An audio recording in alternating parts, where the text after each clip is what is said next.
Салам барыңыздарга. Бүгүн аябай жумшак, даамы өзгөчө болгон токочторду даярдайбыз.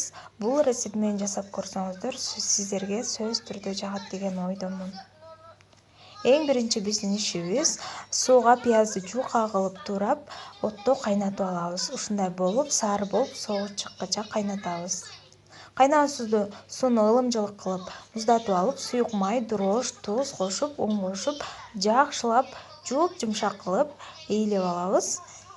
Камырыбызды ачыгандан кийин ушундай бөлүкчөлөргө бөлөбүз жана колубузду майлап жайып чыгабыз.